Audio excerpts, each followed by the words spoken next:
Back Camp Friday morning. My name is Chaz Chumley. I'm going to be talking about building design systems.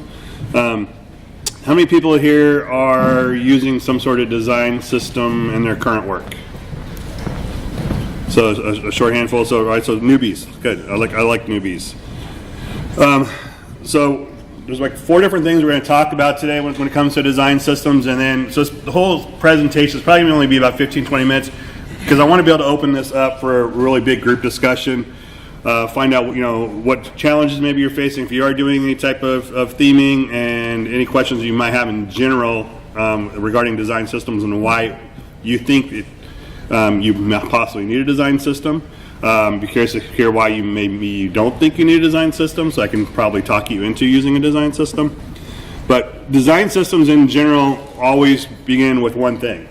And it's something that we see in nature. It's something that we see obviously in the technical world. It's even things that we see when we're just kind of looking around the room and trying to notice shapes, and that's patterns. And so patterns, and especially in the wild, especially with the zebras actually have this stripe on them, but it's not for when they're standing alone that you can't miss them, because obviously when they're standing by themselves, they're very easy to spot. Patterns on a zebra in this case are for when they're in a herd, so that it actually distracts a lion or any big game that's trying to hunt them. So this is a natural pattern that you're seeing in nature. There's also patterns that you see, and everybody take a second and try to read this, where we actually have text or letters that can be in no certain order, but still allow you to read something that's actually as strange as this. And I don't know if actually Cambridge actually truly did a study on this, but the fact is that every time I show this slide to somebody, they can actually read the whole thing. And so this is our mind looking at something that we know, obviously, and use every day, in the English language. But letters can be completely in separate places, and still we are able to identify a pattern to be able to actually read the whole conversation here.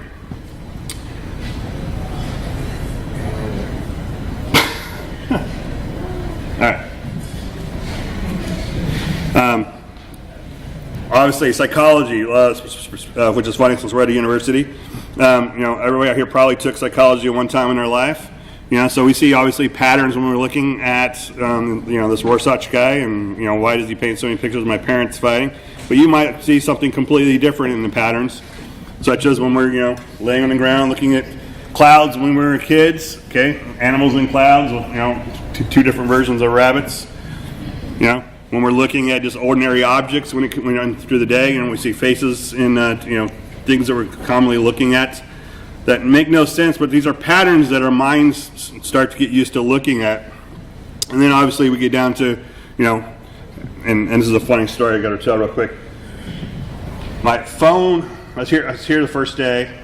My Airbnb is about 2 miles away from here, and my phone dies. And so I have my charger. I got to pull in my charger. Do you think my charger worked? Hell no. So I can't even see the campus from my Airbnb, and so I literally start walking, and I started thinking to myself, how much we're reliant on technology nowadays just to get from point A to point B. That in itself is actually a pattern. It's just like the object that you're seeing here when it comes to smart devices. The problem with patterns is, if you don't know how to identify them, if you don't know how to use them, then you're looking at being able to go back to what I call the old and busted Drupal 7 nested divs. And I'm sorry you can't see it, but that's because there's so many damn divs on this page, that it made us be able to have to do CSS that looked like this. Okay, and then we're doing a lot of CSS wrangling on our Drupal 7 projects. Okay, however, patterns allowed us to be able to start thinking of why we're not designing pages anymore, but how we're going to start designing systems of components that these patterns live in. Okay, so what this allowed us to do is be able to start, you having a little bit more smarter markup when it comes to design systems. It allows us to follow more SMAC, CSS, BEM, some sort of sane semantic HTML, some sane CSS and Sass. That allows us to be able to start building out these design systems and not pages. So, per example, let's put on our Drupal 7 hats for a second and go back a year or two. If I was handed this by a designer and I would look at this, my first central focus was, how am I going to lay out the page? I wasn't even identifying patterns on a page. Okay, I was saying, okay, I have over on the, we'll look at the right hand side here. You know, I have a page layout that I have a header, I have a footer, those are common obviously, but then I have like a huge main content area, I have a right sidebar, and then I have a region you know, that's maybe above the footer for maybe a view of items. The problem with this is when you're designing for the page, you're not looking at things that are going to be replicated across all the pages. Okay? So being able to identify these patterns and focus in more really on what's actually in the regions is something that if you're not doing currently, you really need to start rethinking about it. So when somebody hands you a design, don't focus on the first page. Print out all the designs, lay them all out, and see if you can start identifying where the patterns are, okay? Because these patterns are going to help you build one kick-ass Voltron. Okay, so let's go. So if I go back to this section here and I start looking at this, we start looking at a more finite approach when we start identifying patterns. Okay, first off, we look to see right, the very top left, okay, with the main area where it says camp lockdown rockets package Beverly puts on a clinic. If we look at that and break that down as a pattern, this is a pattern we see all over the place. Okay, some people reference it as a card, some people reference it as a media object. But if I look at that, and then I go and I look at right below it where I'm seeing a repetition of 5 items, technically it's exactly the same pattern, okay? The only thing that maybe is missing from the top versus the bottom is I'm not showing some teaser text, I'm not showing maybe any type of taxonomy or tags, I'm not showing the date. I'm still showing an image, I'm still showing a title, okay? So that's a pattern that I'm seeing repeated. It's not just the main section there where I'm developing one card style. It's not a second card style at the very bottom. It's not a third card style over on the right. Identifying these patterns is going to make it so that you actually can start building components from these. Okay, so this is the second phase of design systems. Okay, and a component anatomy, what it's made up of is something that's independent, meaning you can physically stand on its own. Take away all the context from the page, it should be clearly defined. Okay? But the positive side of this is, number one, it's encapsulated, but I can reuse it. Okay? So again, if I go back and look at this, if I built out a card component, I have the ability to reuse it and have it repeated across the page. Okay, I have the ability to maybe drop it in a sidebar. It still makes sense, okay? So regardless of the context, I can drop that component in and it's reusable, okay? Something that goes hand in hand when you start looking at components is something called BIM. How many people here are familiar with BIM? Okay, so about half of you. So BIM is a way of being able to classify your HTML and CSS by identifying blocks, elements, and modifiers, okay? So this is probably the main source of how you would go about developing a component. And a block is just your top level abstraction of the component. Okay, and I'll show you an example here in a second. Elements would be any child elements that live inside of that parent element. And then, like we saw previously on the cards, with a title, without a teaser, with a title and a teaser, those are just modifications or modifiers of the component. Okay, so if we take a look at this from the block level, when we're first identifying components that based on these patterns we're seeing, it's just in this case a simple div wrapper. It could be a section, it could be an article wrapper, it could be a section. Doesn't matter what it is, but it has a parent element that defines this component or this block. Okay, and you give it a class name, obviously that's semantic and makes sense to you when you're building it out. Okay, inside that you might have children elements. Okay, a heading, a paragraph, a title, an image, any type of content that is part of that component, and it follows a naming convention of component underscore underscore whatever that element is. So in this case, if it was a card, the class where it says component would be card, that would be card underscore underscore heading, card underscore underscore teaser, card underscore underscore image. Okay, and so we start putting those together, and then if we want to modify, we want a big card, we want a small card, we want a featured card, we want a teaser card. All we're doing is going and adding modifiers to create these variants of these components. Okay, and so in this case, we want a big hero or a big card, it's card dash dash big. If you can learn how to start using and working with BIM, it'll make actually creating your components much easier to follow. It's also going to make sure that your CSS or your SAS or however you're writing your CSS currently, a lot more specific, okay? You're not going to have to worry about level of nesting of CSS like we saw that we had to fight with Drupal 7. Okay, Drupal 8 allows us to be able to take this and build these components out so that they're very clean, they're very clear and simple to understand. You're able to find the SAS, you're able to understand the markup. You can go back 6 months later, understand exactly what it is that you wrote. Again, the other advantage of components is I can nest these components inside of one another. Okay, so here's an example of a teaser. Okay, I have an open and closing div with a class of teaser. Inside there, this teaser has a title, and then it has content. Okay, inside the teaser content, I have a summary. Okay, and then you may say, well, Chaz, why does the button not say teaser underscore underscore button? This is because the button itself is a standalone component, and so I have that nested inside of another component. It doesn't always have to follow the name of the parent. Okay, how many different places are you going to use buttons on your website? All over the place. Okay, so if I called this teaser underscore underscore button, and then I called it hero underscore underscore button, now I'm creating variants for the sake of creating variants when I only need to worry about focusing on a single component. And this is what makes it very unique in a sense, because I can start nesting these components inside of one another and be able to reuse the markup and the CSS that you're creating for this. So that's great, Chaz. I understand patterns. I understand how to create components from patterns. How do I manage these components? Pattern Lab is generally a natural fit for this. There are other systems out there. There's Fractal, there's KSS Node. There's a new one that there'll be a presentation on today called Mannequin that I would definitely say is worth checking out. We also have things like the UI patterns module in Drupal, which allows you to create these patterns completely disparate from any type of component-based management system. However, my recommendation would be to take a look at Pattern Lab. And the reason being this is Pattern Lab, number one, is a static site generator that combines all these UI components together, but it allows for the back-end and the front-end developers to work in parallel. In fact, in a workflow that we have at Forum 1, it actually allows us to work in front of the back-end.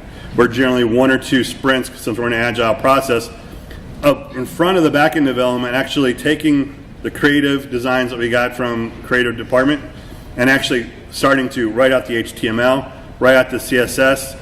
The other thing is it serves as a living style guide. So it's a resource for a developer. So when we actually show a client, here's our designs, and they sign off on it, we don't automatically just go, here it is in Drupal. We actually put it in Pattern Lab because the Pattern Lab, as we'll see in a second, allows for the design to come to life. They can actually touch it, they can feel it, they can play with it, they can make it responsive, they can check the accessibility on it. So we're actually having a client sign off on the Pattern Lab, telling them this is what you're actually going to get, and then that gets put into Drupal. So let's take a look at Pattern Lab if you haven't seen Pattern Lab before, just so I can give you an idea of exactly what's going on. So you could go to patternlab.io. That's pretty boring looking. So actually, let me pull up forum1.com so you can actually see exactly what this looks like. Oh, actually, hold on. Wrong project.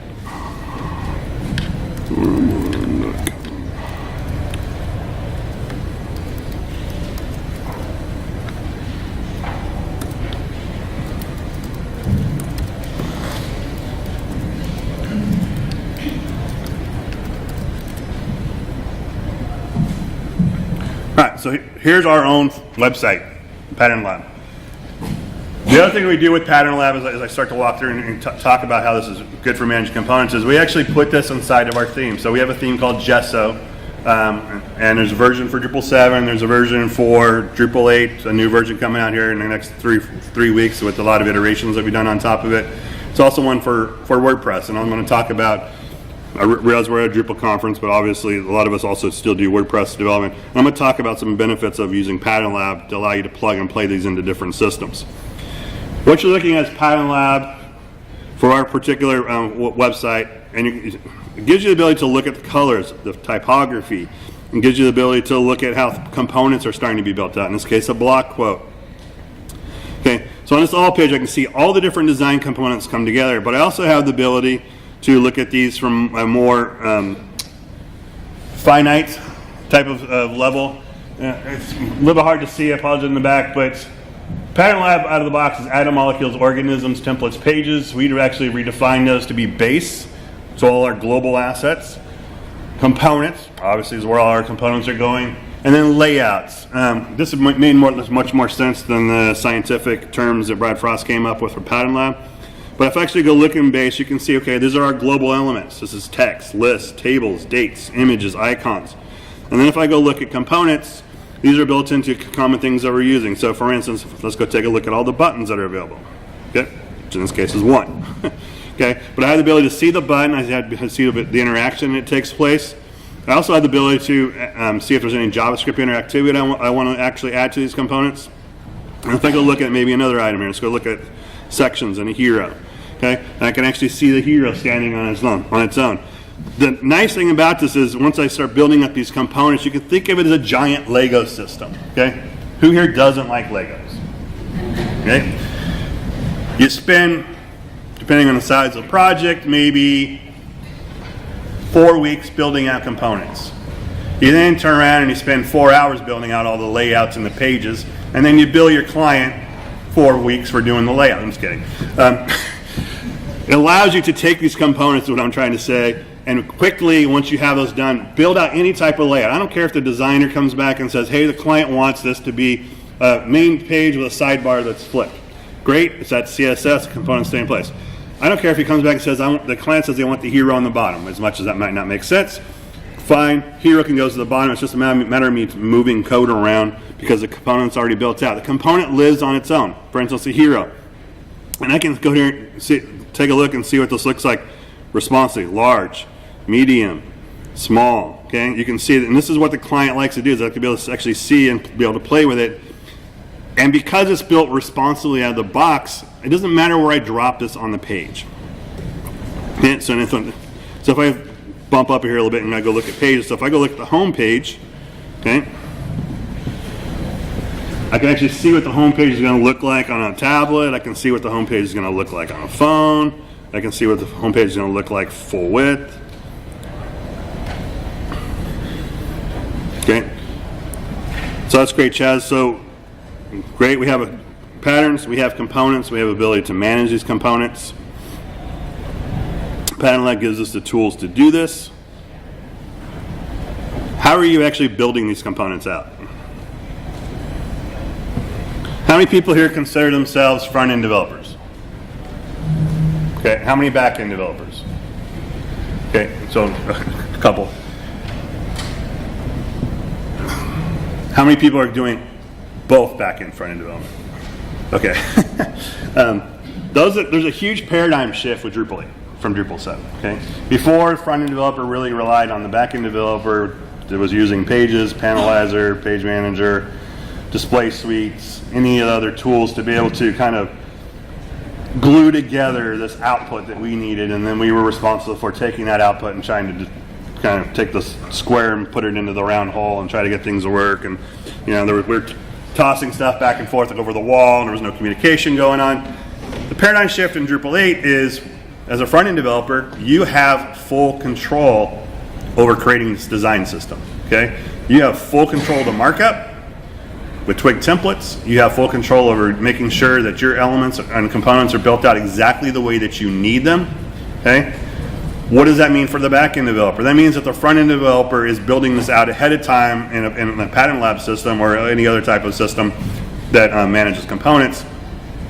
They're then having the conversation with the back-end developer saying, hey, I'm expecting this to be a paragraph type. I'm expecting this to be a node with a display mode of card or hero. I'm expecting this to be a block, a custom block with these fields. I'm expecting this to be a view that's not using fields, but a view that's using the display mode of the node because I've created it to do such. So that communication is taking place, which means there's less responsibility on the back end and more on the front end. So what does that mean to you? That means that you need to start understanding the tools that go on top of building these design systems, okay? What are those tools? That could be Grunt, which is what we use, or Gulp. It's an apples and oranges conversation when it comes to Grunt and Gulp. It means things like NPM to manage your JavaScript packages. So that means Composer, since Drupal 8 is meant to really be running on a Composer-based setup. And then it means having some familiarity, at least, with either Drush or Drupal console. Okay, so that's great. What are these? Node and NPM, if you've never looked at, Node is just a cross-platform runtime environment. In shorter sense, it's an ability for you to package up all your dependencies that you need for running Grunt, for running Gulp, and any of these JavaScript interactivities you want, and manage these using a package.json file. Okay. If a lot of this is new terminology, it's not as scary as it looks. Okay. This is a simple JSON formatted file that's just saying, hey, here's the name of my theme, here's the description, here's where the repository is, and by the way, my theme for building out this particular design system relies on these packages. And so what this does is it gives you the ability to, when you go into your theme and you have a package like this, simply run npm install, and it pulls all of these dependencies down for you. Okay. Grunt. Again, Grunt, Gulp, these both do exactly the same thing. Gulp's much easier to read. How many JavaScript developers we have in the house? There's people like halfway raising their hand. That's fine, I'm a halfway raising my hand guy when it comes to JavaScript too. When you talk to JavaScript folks, they prefer Grunt. When you talk to more front-end people that are less JavaScripty, they prefer Gulp. They both do the same thing. Okay, they're JavaScript task runner utilities. How many people are writing Sass? What are you using to compile your Sass? Anybody? Some said Gulp. Okay, what was the other one? Okay. This Grunt or Gulp, you have the ability to automate those tasks and put them in there so that you can just simply run Grunt build, Gulp build, whatever the command is, and actually have it run through and do code minification, Sass compiling, vendor prefixing, unit testing, open up browser stack. You have the ability to automate a lot of this stuff that you're doing with these design systems. But with this, again, it comes from responsibility of knowing at least top level how these are actually working. So this is what a Grunt file looks like. Again, to me, it's a lot harder to read if you've looked at it for the first time versus a Gulp file.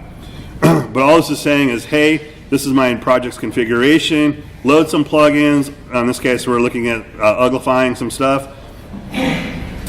You can have these broken out in such a way that here's my JavaScript task, here's my CSS task, here's my browser stack test, here's my unit testing, maybe I'm doing some visual regression testing. You can have these broken out and then have Grunt pull these over in a certain particular order by running a single command, or running, in this case, maybe Grunt uglify. So again, patterns, components, these tools all are responsible for building these design systems. And so it's not just a matter of taking a look at the design and going, okay, I'm going to design this page. Okay, it's a matter of looking at the design in whole and saying, I'm going to build and design this component, this component, this component, and put them together into a layout. Okay. Two of the things again that I would say take a look at. If you've never done this before, Gesso actually has integration with Pattern Lab. Okay, they're not tightly coupled. They will be in 3 weeks. Great, Chaz. Why should I use Gesso? You don't have to use Gesso. There's other systems out there you can use to be able to do Pattern Lab. However, I don't know who. I know a couple of people took my training yesterday. The huge advantage of building a design system is, guess what? Let's say, for heaven forbid, you get fired tomorrow and you get hired the next day, and now you're not doing Drupal, you're doing WordPress. Or let's say now you're not doing Drupal or WordPress, you're doing Craft. Let's say you're not doing Craft, you're doing Grab. Any system that understands Twig, and you're using Pattern Lab's version of Twig, guess what? You're able to build a design system of components, of patterns that you've identified. How many different ways can you build a hero? Right? How many different ways can you build a call to action? I don't care if there's variants or not. Okay? One. Being able to build these components in Pattern Lab doesn't even know what Drupal is. Okay? Until you marry them together. Okay? Pattern Lab doesn't know what WordPress is, doesn't know what Craft is, doesn't know what Grab is, but I can build a design system in Pattern Lab with Twig. And any system, content management system, straight up Symfony application that understands Twig for the front end as a theming engine, I can take those components that I built on a Drupal project, pull them out and drop them into a WordPress project using the Timber plugin, which exposes Twig. Or drop them into Craft or Grav CMS, which understand Twig natively. Hopefully there's some light bulbs going off in your head right now, because what does that allow me to do? If I'm working on lots of projects, again, if I can only build a hero once, the only thing that's changing is, oh, this one has a background image, next time it has an inline image, oh, this one has a button on it, next time it doesn't have a button on it. Build it out in such a way, and I'll show you some code here with Pattern and to give you some better understanding of that. Build it in such a way that it's reusable. Okay, remember earlier we said reusable? Now I can literally take this component, because it's self-contained in a folder. Okay, let's have a folder called hero. That hero has a hero Twig file, has a hero YAML file for all the configuration, has a hero Sass file, and maybe has a hero JavaScript file. I can take that out of this project and go drop it right in this other project, and guess what? It works. Okay, that's the benefit of building a design system and stopping building and theming pages. Okay, when I theme a page, I've locked myself into the system that I'm in. When I build a design system using components and patterns I've identified, I've built something that I can use across any type of system that I'm wanting to take a look at. Great, so let's put this in a little bit more context. Let me actually go ahead and show you this on a project.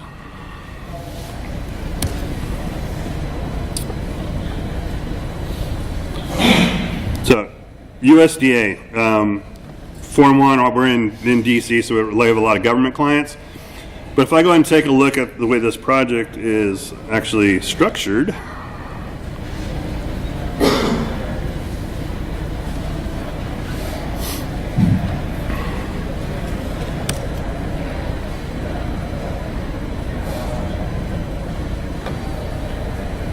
it's a little small. So here's my Pattern Lab folder. Can everybody see that? Yes, hopefully. Okay.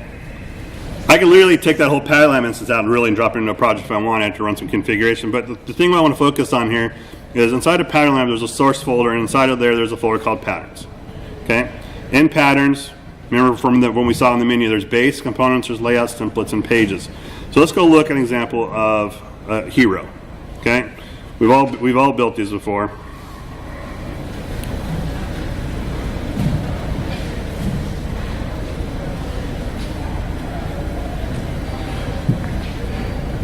This is how it, if you've never seen this before, everybody here has written HTML, right? Everybody's written CSS, right? Maybe using Sass, hopefully using Sass to save yourself some headaches. You can start out by going into CodePen, Notepad, I don't care what you do, and write out a hero component, okay? With the HTML, the class names, add your CSS. You can then take that, drop it in to a hero folder on Pattern Lab, okay? Make sure you have a Twig file, since it's understanding Twig. Drop that in, and you can still have no Twig markup in here at all. And it would render inside of Pattern Lab, okay? Then what you do is you start taking a look at the text that you have in there, the static content. And you create a configuration file for these data attributes. In this case, hero.yaml. Notice if this always follows the same naming convention, hero.twig, hero.yaml. This hero.yaml file allows me then to put configuration stuff here. So for the image, it's going to point to images folder I have in this hero. For the heading, it's going to pull in this text. For the hero text, it's going to pull in that. And guess what? This particular hero, which I'll show you in a second, has a menu in it. What if I don't want the menu? Change this from true to false. Great. How does that work, though, Chaz? Okay. This is where we start taking what we have in the YAML file and start dropping it in as printing them out as Twig variables. So there's hero image. There's hero heading. There's hero text. And then I can start using conditional logic inside my components since I'm using Twig and say, if this has a menu, show it. If that's false, guess what? All that markup that you see right here doesn't ever gets rendered. Okay? So what does that look like?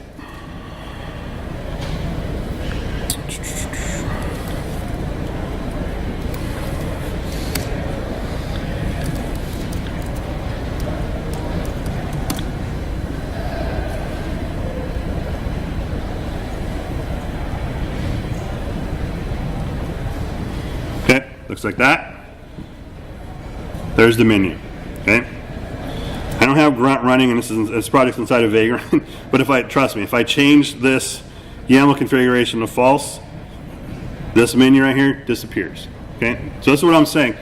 Look at how you're building stuff out, okay? Look at and identify the patterns. This pattern is exactly like this, but it doesn't have a field, or doesn't have two fields.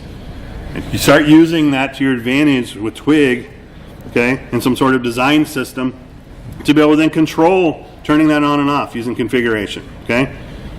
That markup's lean, it's clean, it's semantic, you understand exactly what's going on. You might write that a little bit different. Probably if I gave this as an exercise, we'd probably come up with 5 different ways to write it, but in the end, it would all be very semantic, okay? Goes along with the SAS, okay, following BEM. And like I said, I could literally take that folder, drop it out because this is a design system, and drop it into a completely different project, have that same hero, and then I just want to modify the SAS to make it look a little bit different. Does that make sense? Does it not make sense? Okay. So that's what Pattern Lab, regardless if you use Gesso or any other theme, does for you. And you can drop this into your Drupal 8 theme, okay? The nice thing about dropping this into the theme, which is why you're seeing Pattern Lab actually inside of the Gesso theme, which is here, and everything else that comes in here, is it allows me to access it directly from my Drupal project by just literally going to themes, Gesso, Pattern Lab, public, and then if you have default document index.html turned on, you don't have to put index.html, but it allows the client again to get in here and look at stuff. Oh, and my favorite mode in this, just go. Okay, so you can just set that, let the client go ooh and ah for about 5 minutes. Okay, you want to see what the content on here actually looks like? You have the ability to also do that as well. I can show the pattern information. Okay, so it shows me exactly what the twig and HTML looks like. I can add documentation to this. So now it's turning into a living style guide. The client can then have this going forward, especially if you're dealing with a larger client. Okay, maybe they want a design system, but they have like separate portions of the company that need to spin off different websites. You can lock them into using the design system so that the branding doesn't change, the colors doesn't change, the typography doesn't change. The only thing that's changing maybe is a little bit of the layout and maybe the components that are being built.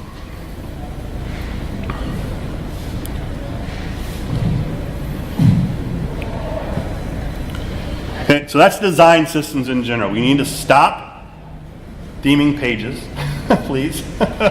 Start looking at it as a whole system in general. Start getting familiar with some of the tools that are out there to be able to do this. Like I said, Pattern Lab is probably the easiest one to get into. If you want to look at KSS Node or Fractal, then you're looking at getting a little bit more advanced and having to look at stuff like Node.js and then really understand how that works with JSON. Some of them use Mustache versus Twig. It looks identical, but the advantage of using, again, Twig is anything that you want to drop this into uses Twig. I want to open it up to questions, but I want to go and throw that slide up there. If you need to get hold of me for any reason, okay, on Twitter it's at Forum1. For me personally, it's at Chaz Chumley, and you can also reach me at cchumley@forum1.com. Me talking to you, giving you advice doesn't stop at the camps. Okay, I go to camps to talk. I welcome feedback.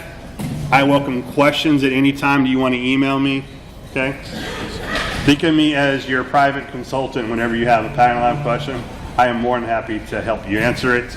Okay. Before Bad Camp started, I had two 1-hour office hour sessions that a couple of people took advantage of for the training. I do the same thing if I get enough people together, to go and have follow-ups on this. So that's design systems in general. What questions do you guys have? I'm curious.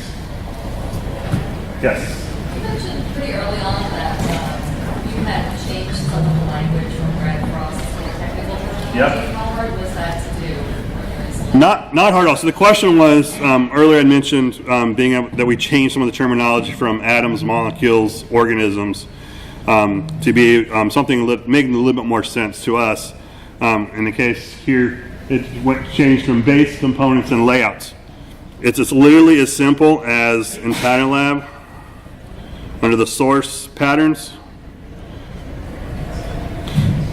Whatever you name your folder is what you're going to get in the menu. The only reason you're seeing 000102 is so that in the menu, Pattern Lab knows what order to drop them in for you.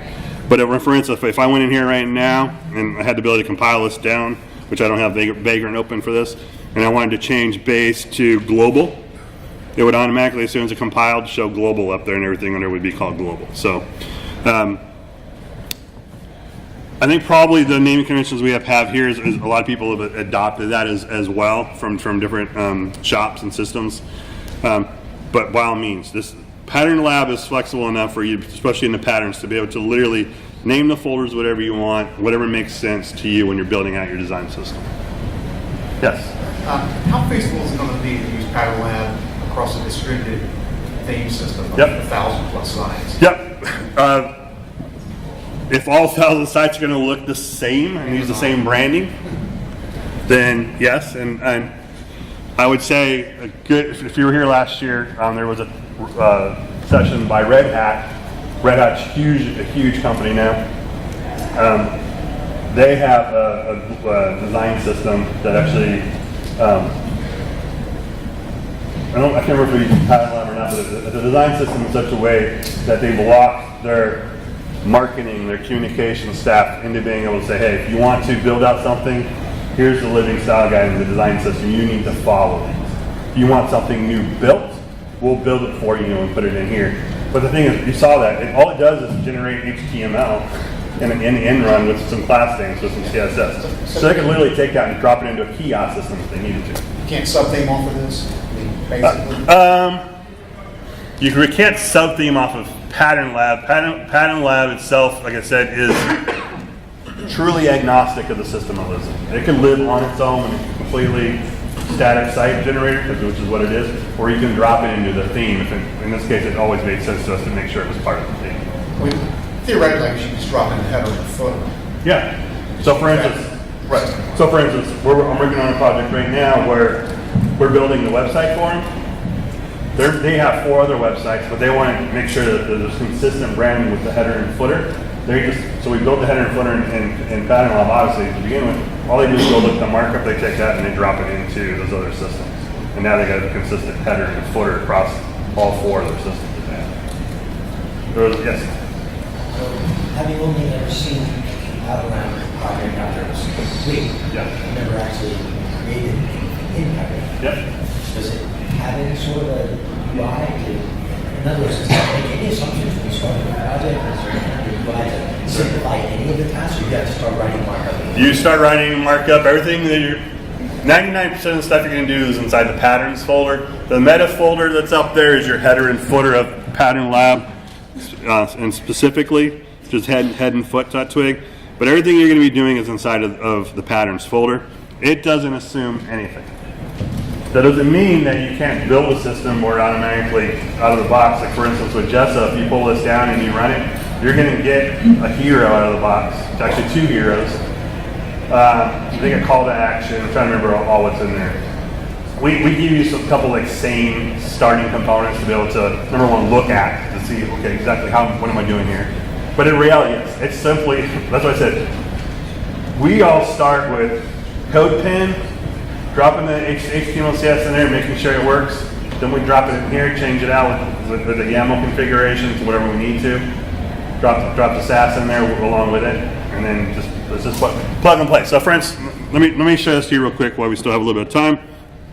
So, all I showed you was components, but if you go look at layouts, and we go look at global header, okay, there's the header. When you start getting the layout, again, it's just this layout markup, okay? I have the ability to then take these components I created and drop in the panel up at the top. I can drop in the site name component. Down in the header navigation, I can drop in the site name, the nav meaning, the site search. This is what I'm saying when it starts becoming Legos. Because as soon as I have the component done, I'm just saying, okay, I want this component there, I want this component there. And it's as simple as just including it. And the naming convention there is components. It doesn't care about the 0, 1 in front of components. It knows exactly to go look in the components folder, and then it traverses all the way down through the components folder until it finds a component called site-search.twig or site-name.twig.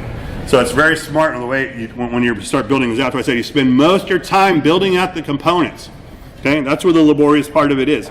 But once you have those done, I don't care if like if somebody wants to change the layout, I just list Legos at that point. Just drop that component there, drop that component there.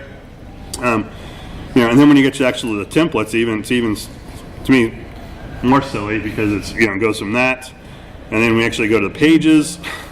It's literally just one line. So you can see it just components is the work, and it's just small from there. Yes, Mark. Maybe I missed you saying this, but are you using the components module to tie this into your Drupal? So yeah, so I didn't. So Mark, how are you tying this into Drupal? I specifically didn't cover that because I was wanting to focus more on design system as a whole, and even though we're at a Drupal conference, obviously, but there is a module that is created called component libraries. Drupal by default doesn't understand what the heck .twig is. It knows what .html .twig is. So there's a Twig namespacing issue that hopefully at some point will get moved into core and we won't have to rely on this module. But component libraries module allows for Drupal to be able to remedy that Twig namespacing to where you can actually include stuff directly from Pattern Lab into Drupal. And if you took my training class yesterday, we saw that hand in hand. If you didn't take my training class, not a problem. If you actually stopped, you know what? We lost our video. Oh, there you go. If you stop me outside and walking around, there's a GitHub repo for it. It's very well documented, and you guys can take a look at actually how you go from design system, getting the design system into Drupal, to where Pattern Lab is actually your canonical source for all your markup. It's no longer Drupal. You want to make a change in Pattern Lab and automatically propagates to Drupal the way it's currently have it set up. Thank you, Mark. Any other questions? Yes. So you mentioned working with back-end people and kind of getting that on board. Yeah. This workflow, but on the other side, working with designers. Are there certain software tools that work well for feeding into the base design? Yeah, so the question is you're working with the creative side, there's certain tools that we would like recommend for the creative side to work with to make the process a little bit easier. I don't necessarily think so. I mean, most of them are going to be working in Illustrator or Photoshop. A lot of people move to Sketch. You can take a Photoshop file and Sketch and drop this into an application called Avocode, which will then actually parse out all the assets for you as a final developer, which is kind of the intermediary tool for us. There are, somebody work with Webflow. The Webflow is another tool that Creative uses that makes it a little bit easier for the front-end developers to actually get in there and take a look at things. During the first rule I do is I take the colors, I take the typography. 25% of the time I find that they have 5 different sizes of H1s, 10 different sizes of H2s, and they go back and say, no, we really need one size H1, one size H2, maybe an alternate H2. But Pattern helps you also build out that base before you build the components. And go back to the designer and say, is this what you meant to have? Not that like that. Any other questions before we wrap up? Yes? Pattern Lab used by default doing design terminology. Sorry, my 30 years of Pattern Lab used by default doing design terminology, and you're using it. Right, so the whole concept of the comic design came from right across the pattern. And then other systems will spun off of that, Fractal, Mannequin, I believe, which is a section on that today, KSS Node. So it really depends on, from that point, the tool set that you want to work with, whether or not you want to work with PHP, whether or not you want to work with Node.js straight up out of the box. Pattern Lab, again, is just taking that concept or that principle that Brad Frost came up with and putting it into a system that you're able to actually manage that with. And so it tries to lock you into starting at the smallest unit, building up until you get all the way to the table.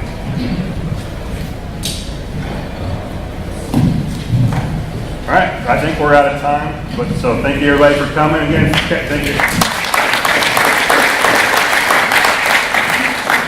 Catch me outside if you take my training session. Then we're happy to give you that repo if you want to actually go step by step actually how you build out a handful of components and integrate it into Drupal. And we're happy to get out repo.